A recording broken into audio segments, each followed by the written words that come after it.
talk about breastfeeding problems, because breastfeeding can be one of the most beautiful parts of motherhood, but let's face it, sometimes it is also one of the hardest. So if you've ever felt like giving up because of pain, frustration, or just feeling unsure, then this video is for you. We're going to talk about the most common breastfeeding challenges and how to help with them.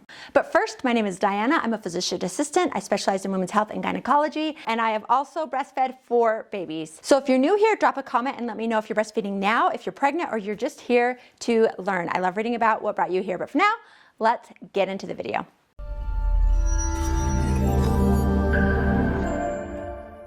So the fact that we can not only grow a human being inside our bodies and then push that human being out of our bodies and then feed these little humans with our bodies, it still amazes me. But it doesn't come without hiccups. Personally, I've experienced a few of these problems myself. First, let's start with normal pain. So the first thing to acknowledge is that not all pain while breastfeeding means there's a problem. It's not uncommon to have a little bit of nipple pain each time your baby starts to nurse. The pain usually only lasts a few seconds to a minute or two, and then it quickly goes away. The thought is that the pain happens because of negative pressure in the breast ducts that haven't filled with milk yet, and it's sometimes called latch-on pain, and it usually goes away after a few weeks. Now that's usual though. With me personally, the latch-on pain lasted several minutes and it didn't start to improve until about 6 weeks. Now I don't tell you that to discourage you, but I just want you to know that sometimes breastfeeding without problems can still involve a little discomfort. Now I will tell you that this right here made a huge difference for me. This video isn't sponsored, but I will link to this and everything that I talk about in the video description, but this one really helped me out a lot. It's also worth noting that when your milk lets down, some women have a pins and needles sensation in their breasts and feel like that's uncomfortable, but that usually gets better after a few weeks as well. Now let's jump into abnormal pain. So pain that shouldn't be there and how to fix it. The first problem I want to talk about is something that I personally encountered, and that was latching issues. And if you've experienced this before, or if you are right now, just know that you're not alone. This is one of the most common hurdles that new moms face. But latching issues is a skill that you and your baby can work on and practice, and it can definitely be improved. So let's talk about what a good latch looks like. So a proper latch should not hurt. Instead, you should feel pressure. If it's hurting, that could be a sign that the latch needs some adjusting. So to achieve a good latch, you want to hold your breast with the hand not holding your baby, your thumb above your nipple, and your fingers below your nipple. And then brush your baby's bottom lips with your nipple, which helps the baby to open their mouths really wide. And then when they do, aim your nipple to the roof of your baby's mouth, just behind their gums, and then bring your baby to the breast, chin first. Again, make sure their mouth is wide open. This puts your nipple and their mouth in a position for a good latch. When your baby has a good latch, their mouth should be wide open and covering the nipple and a good portion of the areola. Remember, the areola is the darkened area around the nipple. And you should be able to see more of your areola above their mouth than below it. Their chin should be touching your breast and their lips should be turned out. And you shouldn't hear any clicking or smacking sounds when they're nursing. Those noises can mean that the baby isn't latched deep enough and have lost some suction. If your baby has a poor latch, don't suffer through that feeding with the poor latch. You're gonna wanna reposition. So to do this, use your finger to gently pull at the corner of their mouth to break the seal. Don't just try to pull the baby off your nipple. Even if it's not a proper latch, there is still a lot of suction there, and that really can be uncomfortable. So start with the baby positioning. There are a few holds that make a huge difference for proper latching. But whichever hold, make sure that the baby's chest is facing towards you so that their head isn't turned when they're nursing. So you have the cross cradle hold, the side lying hold, the football hold, also called the clutch hold, and then there's the more traditional hold, which is the cradle hold. If you're still having trouble, you can always reach out to a lactation specialist who can help assess your latch and then help you with any adjustments that you might need to make. Now, another common problem is called engorgement. So engorgement means that your breasts become overly full of milk. They get swollen and hard, and honestly, it can be uncomfortable. Now, usually engorgement tends to happen the first week or so after your milk comes in. Now, when you're engorged, it's harder for the baby to latch properly because your breast is so firm. And if they can't latch properly, it's harder for them to nurse, which means that your breasts aren't emptied and they become engorged again more quickly, and then it can turn into this cycle. If your breasts are engorged, you can take a warm shower or use a warm compress on your breast before you breastfeed. The warmth helps to stimulate the milk flow. You can also hand express or pump before breastfeeding, which helps to soften your breasts, especially around the nipple area, so that your baby can latch more easily. Some women find it soothing to use cold compresses after nursing. If you decide to do this, just remember to not apply ice directly to your breast. Make sure to wrap ice in a cloth first so that you don't hurt your skin. The biggest key with engorgement is regular breastfeeding or pumping. Your milk supply will start to go down if your milk stays in the breast too long. Next, let's talk about cracks, bruises, or blisters on the nipple. Now, this can happen at any point when you're breastfeeding, and there's a few different things that can cause it. Friction from nursing or pumping, an improper latch, skin sensitivity, rashes, eczema, and then also bacterial or yeast infections. And then sometimes it can be caused from your baby being tongue-tied, which doesn't allow their tongue to move as much. If you have cracks or blisters, the first thing you want to do is to try to figure out what is causing them and then to correct the problem. One tried and true remedy is called lanolin cream. You apply it after you nurse and then you gently wipe it off before you nurse the next time. You can also try basospasm after breastfeeding. You apply a small amount onto your nipples and then cover them with a non-stick nursing pad. Something that I've always thought is cool is that breast milk itself has some natural healing properties too. So after you finish breastfeeding, you can gently express a small amount and then apply that to your nipples, and this can also help to heal the skin. There is some controversy over using nipple shields, but if nothing else is working, you can try a nipple shield temporarily to protect your skin while it is healing. Just know that if you use it too long or improperly, it can affect your milk supply or also the baby's latch. Now, if you think you might have a nipple infection, you need to talk to your medical provider about it. You might need to have a culture, or at least it needs to be looked at to determine what kind of infection it could be so that it can be treated properly. I'll talk a little bit about that in a minute. Another common problem and also a common worry is low milk supply. So if you're bottle feeding, it's easy to know exactly how much your baby is eating since your bottles have the ounces marked on the bottle. But unfortunately,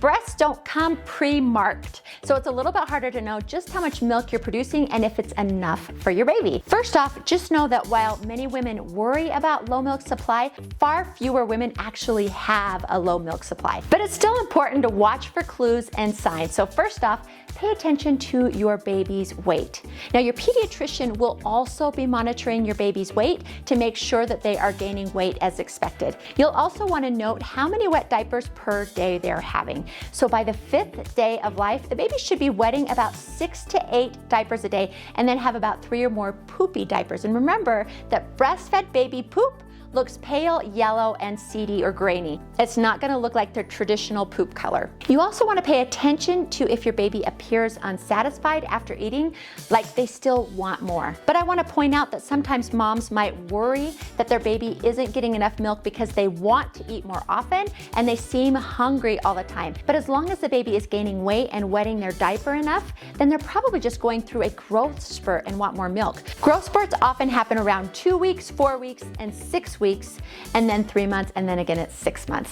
And when they're having growth spurts, it's totally normal for them to want and to need to eat more often. If you're concerned that you have a low milk supply, make sure to talk to your pediatrician about it and they can help you find the potential reason for it, because there's a lot of factors that can affect your milk supply. Infrequent nursing or pumping, stress, certain medications, hormone imbalances, or underlying health issues can decrease your milk supply. But fortunately, there are things that you can do to help boost that supply, and the easiest is just to nurse more often. This works well because breast milk production works on a supply and demand basis, which means that the more that you empty your breasts, the more your body is stimulated to make more breast milk. If for whatever reason your baby isn't able to nurse more or nurse effectively, you can also use a breast pump to help maintain your milk supply. What you can do is after your baby is done nursing, jump right into a breast pumping session to complete emptying your breasts, which stimulates your body to make more milk. By the way, if you don't have a breast pump, most insurances will pay for one for you. I will link how to do that in the video description. Don't pay for a breast pump if you don't have to. Now let's talk about power pumping. This is a really great technique that helps to boost that milk supply up. Power pumping is basically pumping in a similar interval as to when your baby is cluster feeding. So here's how you do it. Once a day, you grab your pump and pump 20 minutes on and then 10 minutes off, 20 minutes on, and then 10 minutes off. So you do it for an hour each day. And then you should notice an increase in your milk supply within a few days to a week. Make sure that you stay hydrated because dehydration can decrease your milk supply. So my general rule is when my baby is nursing, I need to be drinking a big glass of water. And if you want, there are some foods that might help support your milk supply. Foods like oats, fennel, flaxseed, and leafy greens are good for you, and then they might help support lactation. And then there are some herbal supplements like blessed thistle and fenugreek. Some moms swear by it, but I recommend that you first talk to your pediatrician or lactation consultant first. Now, on the opposite end of the spectrum, there is a problem where women can produce too much milk, particularly at the beginning of each nursing session. We call this overlactation letdown. So this is where your baby starts to feed and then your milk comes out more like a fire hose rather than a steady flow. It seems like a good problem to have, but actually it can cause problems for both you and your baby. It's hard to swallow anything when it's coming at you too fast. You might notice your baby coughing, choking, or just pulling back when they're feeding. They can also end up swallowing a lot of air, which can make them a lot more gassy. Now, as for you, you can become more engorged if your baby can't feed effectively. But this is something that you can easily fix. So you can try laying back or reclining and then nursing that way. That way gravity works in your baby's favor, and then they can control just a little bit more how much milk is coming out. You could also pump or hand express a little bit of milk before your baby starts to nurse to help with the initial force of the milk. And then you can also down regulate how much milk your body is making by only breastfeeding from one breast each session and then alternating each time the baby nurses. Now, you should be aware that some medications can actually increase the production of your milk supply. So be aware of what you are taking and how it affects your milk supply. Okay, let's talk about thrush. So thrush is a yeast infection, and it's fairly common during breastfeeding, and it's from an overgrowth of a fungus called Candida. It is treatable, but you need to know what to look for because there can be signs and symptoms for both you and also for the baby. So for you, thrush can cause red and shiny or cracked nipples, and they often get really sore. But they can also be some itching and burning, and then sometimes you can have a shooting pain in your breast either while or after your baby is nursing. Now, as for your baby, they often have a white patch on their tongue or inside their cheeks and their gums or the back of their mouths. The white patches don't wipe away easily as opposed to breast milk, which does. Now, babies with thrush might act more fussy, particularly while nursing, since it's uncomfortable for them to do the sucking motions with that white patch. Now, your OB or your baby's pediatrician can treat both of you, and it's really important that both of you get treated, and you want to be treated at the same time. Otherwise, you and your baby could end up passing it back and forth to each other. Now, while you're being treated, be sure to wash your hands before and after your nursing sessions, change your nursing pads frequently, and then sterilize all of the pieces in your breast pump that touch the breast milk after you use it. Also, make sure that anything that goes in the baby's mouth, like pacifiers, nipples, and toys, get sterilized as well. Next, let's talk about red or brown nipple discharge. That can happen when you begin to breastfeed, especially if it's your first time ever breastfeeding. It's been called rusty pipe syndrome, and although that name helps you visualize the color someone might see, it has nothing to do with rust and it has nothing to do with pipes. So blood can cause a brownish reddish nipple discharge, and it's thought to be because of more blood vessels that are going to the milk ducts when the milk first comes in. Now, the reddish brown color usually goes away within a couple of days, but if it doesn't, please be sure to get that checked out. Let's talk about blocked milk ducts because that's fairly common, and they cause a really tender and painful breast lump on one breast. The skin over the lump can be red, but not always. Now, if you have a blocked milk duct, make sure to continue breastfeeding, starting with the breast that has the blocked ducts. Does that make sense? And when your baby is nursing, try to change the breastfeeding positions because this can sometimes help the blocked ducts to become empty again. Now, sometimes people wonder if a blocked milk duct is a breast infection called mastitis, and it's not, and there are some key differences. So both cause pain and redness on a spot on a breast, but if you have mastitis or a breast infection, there's also going to be heat and swelling in the same area, and then you can also develop things like fever, body aches, chills, and just being really tired. You can manage blocked milk ducts easily at home, but if you think you have a breast infection, the treatment is antibiotics, so you need to go to your medical provider. Now, I wasn't going to mention this last problem because it isn't that common, but I think I will just because I had it myself, and that is something called dysphoric milk ejection reflex, which is an unpleasant emotional feeling that happens only during letdown. And letdown is when milk first comes in when you start to nurse. It only lasts a few seconds to a minute or two, and then it goes away.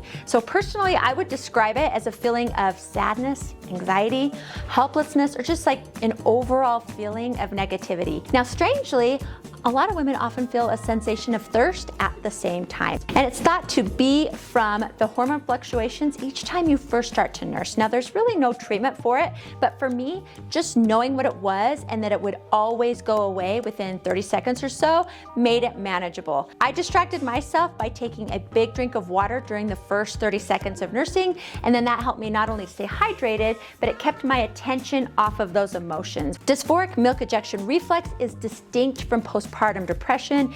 One doesn't lead to another. So if that's something that you're experiencing, hopefully just knowing what it is will help you manage it better. Now, these aren't all of the breastfeeding problems possible, but the ones that I mentioned are the most common. Personally, I've had blocked ducts, cracked nipples, problems with latching, the dysphoric milk ejection reflex, and had at least one mastitis with each of my 4 babies. You serious?